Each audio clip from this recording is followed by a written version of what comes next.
Back in the 1990s, WCW was a wrestling company that was a competitor to the WWF, which is now known as the WWE. The competition between these two companies really started heating up when two people, Kevin Nash and Scott Hall, left the WWF and joined WCW. When they came into WCW, they started an angle where they were trying to start a war with WCW. But they didn't work for the WWF, so they were kind of just outsiders.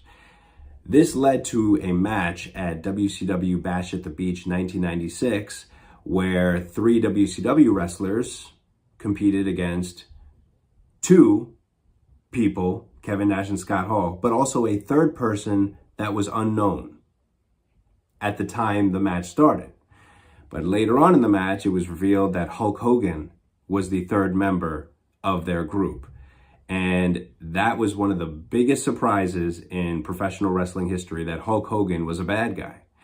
And he joined up with Kevin Nash and Scott Hall and formed the New World Order, the nWo.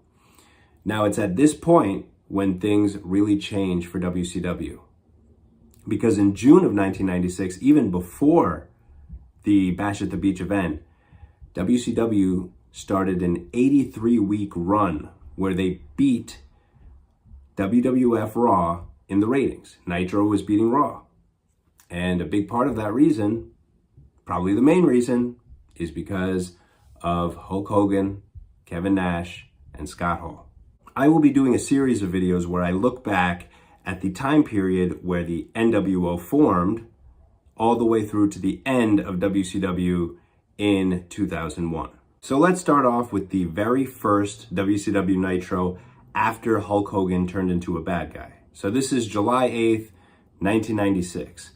Interestingly enough, WCW chose not to have Hogan on this broadcast at all. He was the big story coming out of this event. Everybody was talking about it, and Hogan is nowhere to be seen. They say that Hogan will be on the next week's Nitro.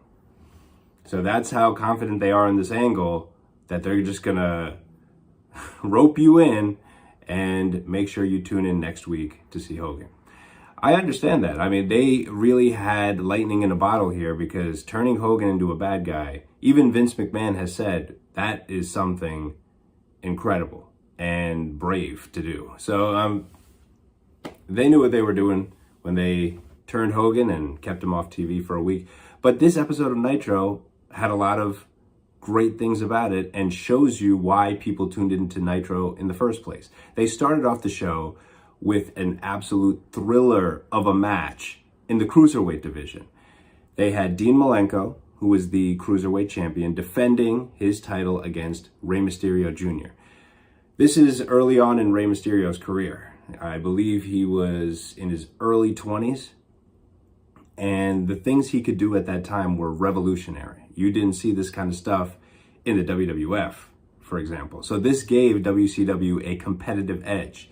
The Cruiserweight division is the thing that people stuck around and watched. Even though they may have bought a ticket or tuned in to see people like Hulk Hogan, Macho Man, Sting, and all those guys, the Cruiserweight division is what kept them watching, or at least one of the things that kept them watching. So there was that match was good, and there was another match later on, Eddie Guerrero and Psychosis. Again, this is some incredible stuff. And I should mention that during these matches, the commentators are constantly talking about Hogan and the nWo and what this means for the future of wrestling. So even though Hogan wasn't on the broadcast, they kept discussing what happened the previous night all throughout the show. In fact, they would interview some of the wrestlers after their matches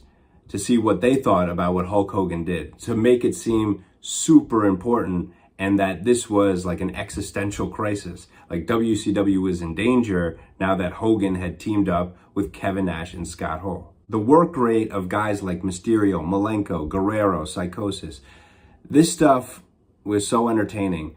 But they also had other kinds of matches on the show that showcased the diversity inside of WCW. They also had a tag team match between the Steiner brothers and the Nasty Boys, which is a totally different style of wrestling.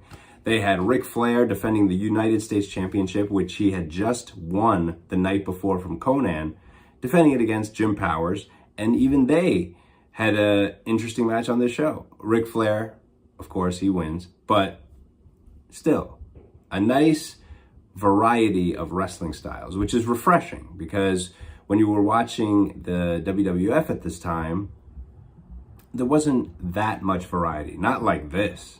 I also want to comment on the aesthetics of this particular episode of Nitro, because they were filming it at Disney's MGM Studios, and it was outside, and you could see it turn from daytime to nighttime throughout the show, and it just gave it such a cool look. Outdoor wrestling is really cool, especially when it feels like everybody's having fun. It's like a big party because they're in Disney World, and you know, it's just one more added thing that makes WCW pretty cool, because they did a lot of outdoor shows. WWE didn't do that. Occasionally they would, and even to this day they occasionally do, but WCW did it all the time. They showed some vignettes for a wrestler that hadn't debuted yet named Glacier, and they're like these blue vignettes, and they don't actually show the wrestler, but they just show like weird things, and it is kind of cool. I always liked Glacier's entrance, because he would come out and there would be like snow, and then he would be wearing this like robot thing, and he would get in the ring and do these like karate moves or different martial arts moves, and I just always thought it was entertaining stuff. Not that he was like this big star, but hey, you know, it's just an interesting character. How many interesting characters are there on today's wrestling shows? Not that many. As far as the main event stories go, they had the Giant, who was the WCW champion at this time. He said, I don't know what everyone's worried about. As long as I have the WCW title, everything will be okay. I think that was a great bit of foreshadowing, because it almost hints at the fact that, okay, he's obviously going to be losing this title to somebody in the nWo.